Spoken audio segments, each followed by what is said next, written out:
Praise the lord. ప్రభువైన యేసు నామములో అందరికీ వందనములు.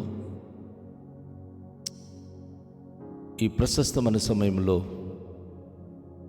యేసయ్య మాటను ఈ కార్యక్రమాన్ని వీక్షించడానికి ప్రేమతో నేను మిమ్మల్ని ఆహ్వానిస్తున్నాను. ఈ దినము అపోస్తల కార్యముల గ్రంథము 9వ అధ్యాయము 26వ వచనం నుండి 30వ వచనం వరకు మనము ధ్యానించుకుందాం. అతడు యెరూషలేములోనికి వచ్చి శిష్యులతో కలుసుకొనుటకు యత్నము చేసెను గాని అతడు శిష్యుడని నమ్మక అందరూ అతనికి భయపడిరి.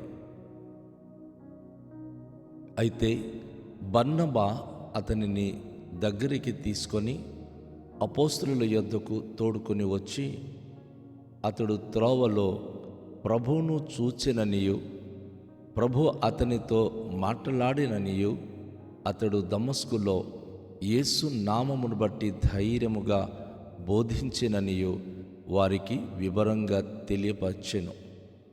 అతడు యెరూషలేములో వారితో కూడా వచ్చుచు పోవచ్చు ప్రభు నామమును బట్టి ధైర్యంగా బోధించుచు గ్రీకు భాష మాట్లాడు యూదులతో మాట్లాడుచు తరికించుచుండెను. వారు అతనిని చంప యత్నము చేసిరి గాని సహోదరులు దీనిని తెలుసుకొని అతనిని కైసరియకు తోడుకుని వచ్చి తర్షీషునకు పంపిరి. ప్రభునందు ప్రియమైన వాళ్ళరా, ఈ వచన భాగంలో సౌలు జీవితంలో దేవుడు చేసిన ఒక అద్భుతమైన మార్పును గురించి మనము ధ్యానిస్తున్నాం.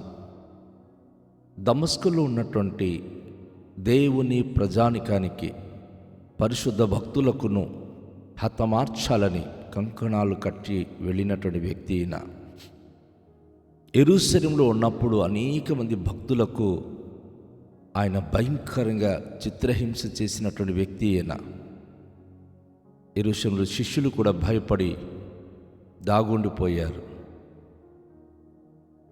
దేవుని నామమును బట్టి ప్రార్థించే ప్రతి ఒక్కరికి హింసించడమే ఈయన జీవనాధారం, ఒక ప్రత్యేకమైనటువంటి బాధ్యతగా భావించాడు, ప్రాణాధారంగా భావించాడు ఆయన. అయితే ప్రభు దమస్కులో తనను దర్శించి తన జీవితాన్ని మార్పు చేసి గుడ్డివానిగా తనను 3 దినాలు కూర్చోబెట్టి ఉపవాస ప్రార్థనలో దేవునికి శక్తి పొందుకోవడానికి కృపనిచ్చాడు. ఆయన దమస్కు నుండి ఇప్పుడు యెరూషలేముకు వచ్చిన తర్వాత ఆయన ఆశయాలు ఏంటంటే యేసు ప్రభుతో పాటు సాంగత్యం చేసి 3.5 సంవత్సరాలు జీవించినటువంటి తన శిష్యులను కలుసుకొని యేసయ్య గురించి మరింతగా అనుభూతులు నేర్చుకోవాలన్న ఆశ ఆకాంక్ష తనలో కలిగింది. ఎవరైనా సరే మొట్టమొదటిసారిగా ప్రభువును నమ్మినప్పుడు ఎవ్వరు ఏం చెప్పినా వినాలని, అందరితో కలిసి ప్రార్థించాలని ఇలాంటి మంచి ఆలోచనలు వస్తూ ఉంటాయి. ఇప్పుడు ఈ సౌలు కూడాను ప్రభువైన యేసుక్రీస్తు వారి యొక్క శిష్యులతో కలుసుకొని యేసు ప్రభుతో వారికి ఉన్న అనుబంధాల గురించి, యేసు ప్రభుతో వారికి ఉన్నటువంటి అనేక అనుభూతుల గురించి నేర్చుకోవాలి అని ఆయన ఆశపడి ప్రయాణం చేసి వెళ్తున్నాడు. కానీ ఏ ఒక్క శిష్యుడు ఆయనకు నమ్మలేకపోతున్నారు. ఎందుకంటే కొంతకాలం క్రిందట యేసు ప్రభు పేరిట ప్రార్థించే ప్రతి ఒక్కరిని హతమార్చిన వాడు ఈయన, కిరాతకుడు ఈయన, హానికోరు ఈయన. ఆయన పేరు వినగానే అందరూ భయపడుతున్నారు. యెరూషలేములోనే ఈయన ఆధ్వర్యంలోనే స్తేఫనుకు రాళ్లతో కొట్టి చంపి ఆ చావుకు ఈయన సమ్మతించాడు. ఇప్పుడు యేసు ప్రభు శిష్యుల్లో ఎవరు ఈయనకి రానిస్తాడు? ఇంత కిరాతకుడు, హంతకుడికి ఎవరు చోటు ఇవ్వట్లేదు. ఎవ్వరు అతనికి నమ్మట్లేదు. ఈయన వస్తున్నాడు అంటే భయపడిపోయి వారు చెల్లచెదురైపోతున్నారు, దాగుండిపోతున్నారు. ఇటువంటి పరిస్థితులలో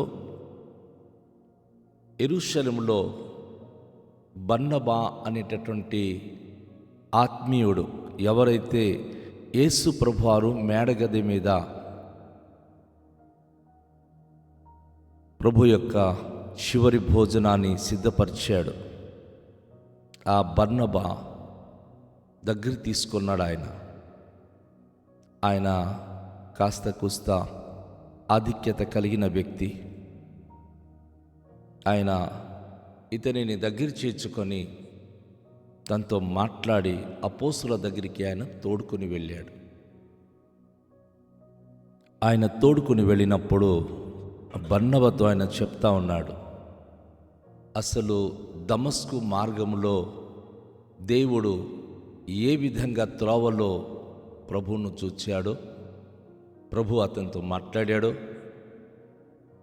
ప్రభు దమస్కులో యేసు నామం బట్టి ధైర్యంగా బోధించుమని చెప్పి ఆయన ఏ విధంగా ధైర్యపరిచాడో అవన్నీ బర్నబాకు వివరించాడు.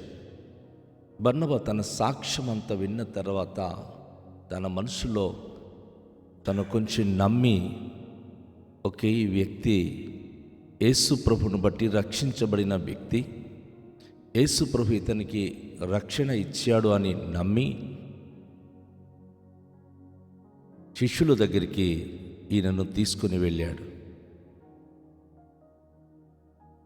ఇక తను బోధించడం కంటే, తను వివరించడం కంటే బర్నబా శిష్యుల దగ్గరికి వెళ్ళి, ఈయనకి దేవుడు దర్శించాడు, ఈయన పట్ల దేవుని యొక్క సంకల్పం ఇలా ఉంది, దేవుడు ఇతనిని తన బిడ్డగా ఏర్పరచుకొని ఉన్నాడు,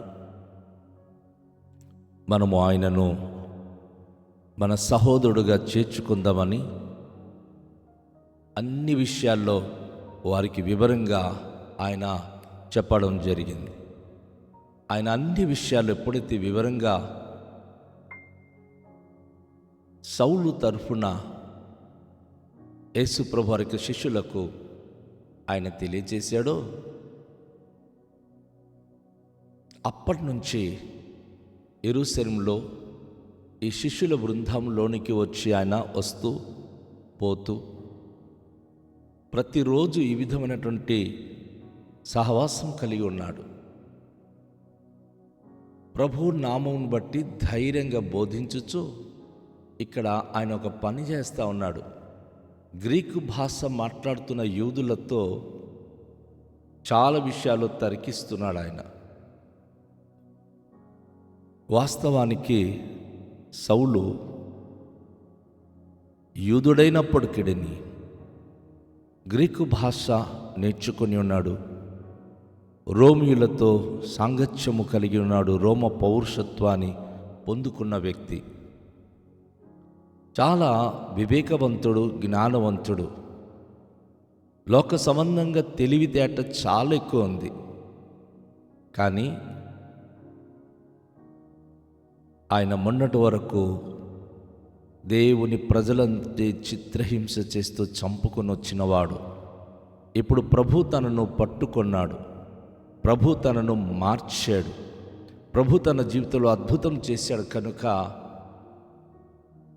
గ్రీకు భాష మాట్లాడు యూదులతో ఆయన యేసు ప్రభు గురించి చెప్తూ తర్కిస్తున్నాడు. వారు యేసు ప్రభు దేవుడు కాదు అంటే యేసు ప్రభు దేవుడు అని, యేసు ప్రభు గురించి తనకు తెలిసిన ప్రతి ఒక్క అద్భుతమైనటువంటి మాటలు, ఆ అనుభవాలు, అనుభూతులు వారికి పంచుకోవడం ప్రారంభించాడు. వారు అతనిని చంప ప్రయత్నాలు చేశారు. అక్కడున్న యూదులకి ఎందుకో ఈయన గలిబిలి చేస్తున్నాడు, ఈయన యేసు ప్రభు గురించి చెప్తా ఉన్నాడు, అసలు యేసు ప్రభు దేవుడు కాదని కదా యూదులైన మనకు తెలుసు, ఈయన గ్రీకు భాషలో మాట్లాడుతూ మరలా యేసు ప్రభుయే దేవుడని ఈయన మనకు చెప్పడం ఏమిటి అని వారందరూ కూడాను అతని విషయంలో అభ్యంతరం చెందారు. చాలామంది అయితే ఆయనకి చంపేద్దామనేటటువంటి ఆలోచనలోనికి వచ్చారు. ఈరోజు కూడా యేసు ప్రభు గురించి ఎవరైనా బోధించినప్పుడు మౌనంగా ఉన్నంతకాలం ఉంటారు. వారికి గనుక అపవాది తాకితే సేవకుడు కానీ, పరిచారకుడు కానీ, సువార్థికుడు కానీ మర్యాద ఇవ్వక భయంకరంగా వారు ఆ వ్యక్తితో పోరాడి హతమార్చడానికి ప్రయత్నిస్తారు. సౌలు పరిస్థితి అదే విధమైన స్థితిలోనికి వచ్చింది. సౌలు తను ప్రభు గురించి ఎంత రూఢిగా చెప్తున్నారో వారు అతనికి చంపేయాలని అంతగా ప్రయత్నిస్తున్నారు. అయితే సహోదరులు దీనిని తెలుసుకున్నారు.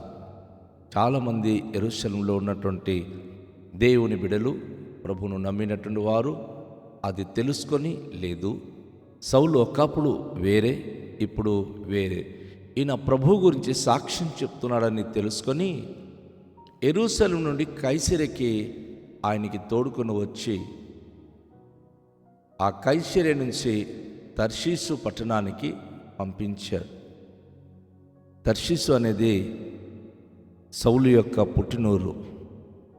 ఆ ఊర్లోనే ఆయన పుట్టి పెరిగినవాడు కనుక తన సొంత గ్రామానికి పంపిస్తే అక్కడ ప్రభు గురించి ఇంకా ఎక్కువగా సేవ చేయగలడని యెరూషలేము నుండి ఆయనకి తర్షీసు పట్టణానికి వారు పంపించి వేస్తున్నారు.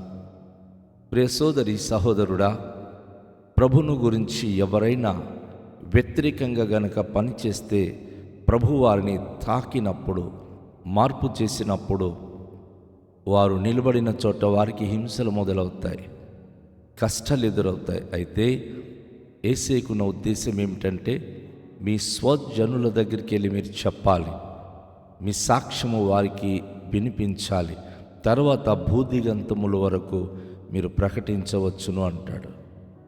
ఆ విధంగా ఆ క్రమంలోనే సౌలు తర్షీసు పట్టణములో, ఆ ప్రాంతంలో ప్రభు గురించి బోధిస్తూ ఆ ప్రాంతమంతా ప్రభు సేవలో ఆయన జీవించడం ప్రారంభించాడు. కనుక రండి, మనము రక్షించబడి విశ్వాసంలో జీవించినప్పుడు అనేకులకు ప్రభు గురించి సాక్ష్యం చెప్తూ, ప్రభు మహిమ కొరకు మనం అనేకులకు వివరిస్తూ, ఆయన పరిచారకులుగా, ఆయనకు మహిమ తెచ్చి బిడ్డలుగా జీవించడానికి సిద్ధపడదాం. మికిలి దయగల పరలోకపు తండ్రి, మీ పరిశుద్ధ నామమునకు వేలాది వందనాలు, స్తోత్రాలు. మీకే మహిమ, ఘనత, ప్రభావములు చెల్లిస్తున్నాం. ఈ దినము మీరు మాతో మాట్లాడిన ఈ అమూల్యమైనటువంటి మాటలను బట్టి, మీరు మార్పు చేసే ప్రతి వ్యక్తికి మీరు మీ పరిచారకుడుగా వాడుకుంటున్న విధానం బట్టి స్తుతిస్తున్నాం.